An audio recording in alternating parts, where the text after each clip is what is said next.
What's up, everybody? It's your boy Brandon Blakeney, aka Brandon Lee TV. Welcome back to the Live with Brandon Blakeney podcast. Now kick back, relax, and come take a ride with me. For starters, man, I just gotta say salute to y'all for continuing to mash that like button, share the content, subscribe, leave your comments and thoughts. I love seeing all the back and forth between you guys just sharing your opinions. So shout out to y'all and definitely keep on sharing and showing love to the content.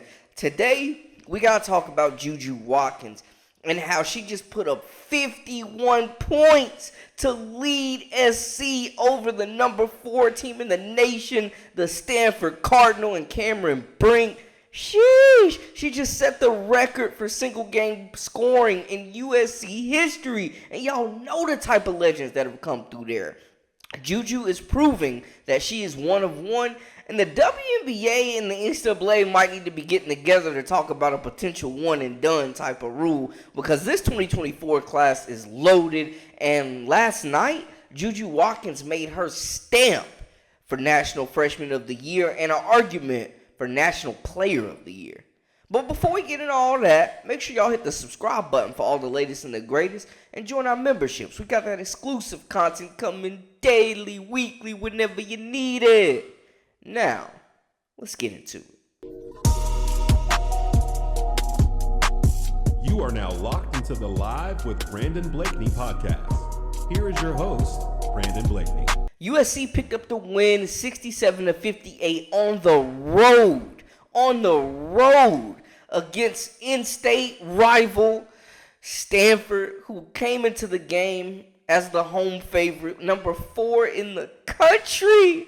And we just see one of the most, if not the most, impressive single game performance in all of college basketball this season. JuJu Watkins, 51 points, an efficient 51.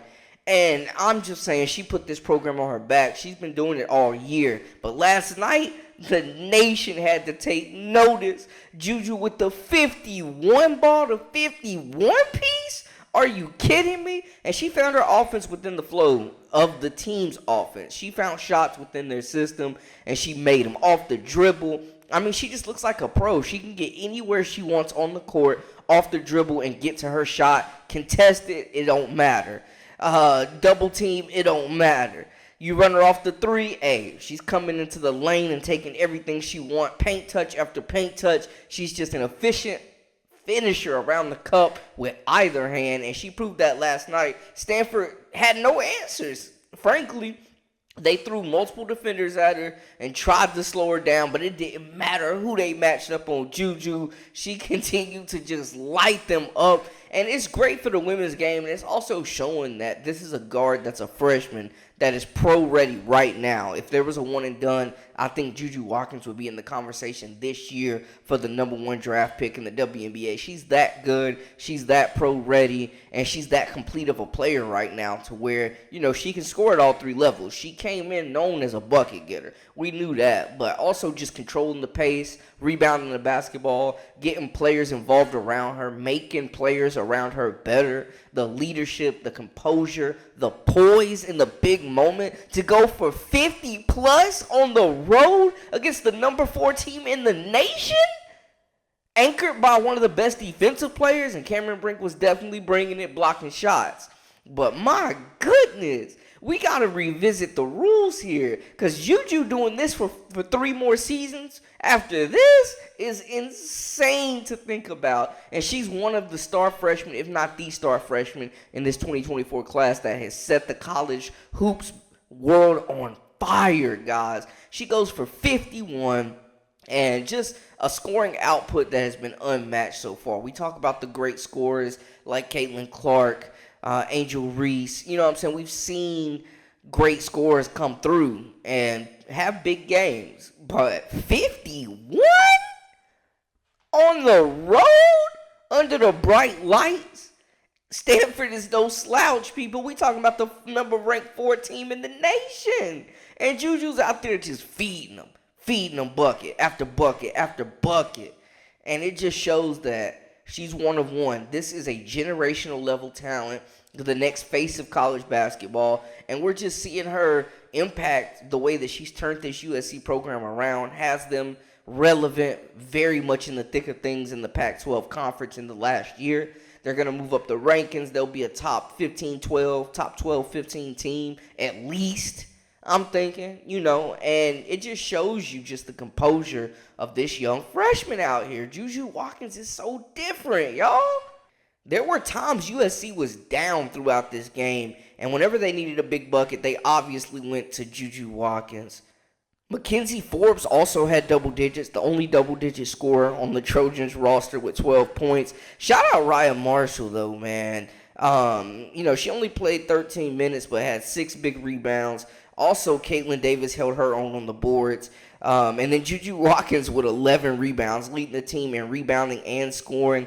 51 points in 34 minutes, y'all. Whenever USC needed a bucket, she answered. Anytime Stanford made a play, JuJu Watkins answered, and she continues to be just a dominant force. Now, we got to shout out Cameron Brink, 19 points, 15 rebounds. She was also hosting a block party down in the paint as well, just sitting everything, making it tough.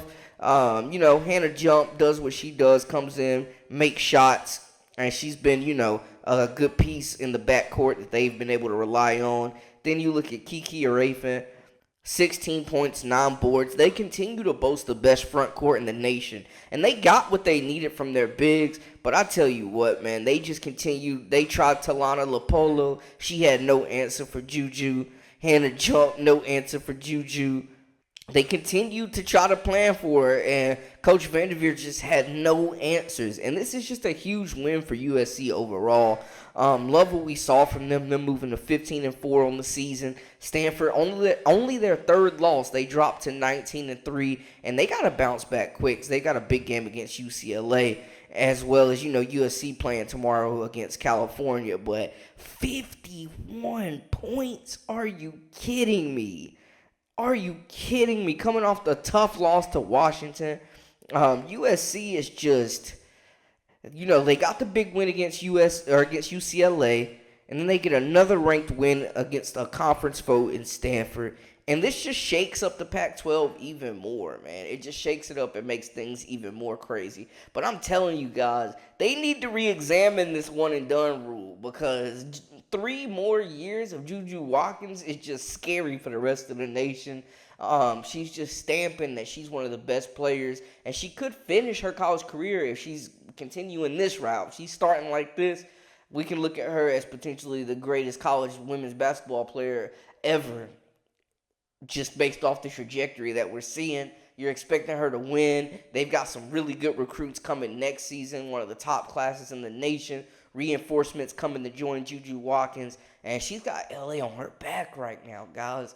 I mean, this was just incredible. 51 points. She had to post up with the picture. Like, come on.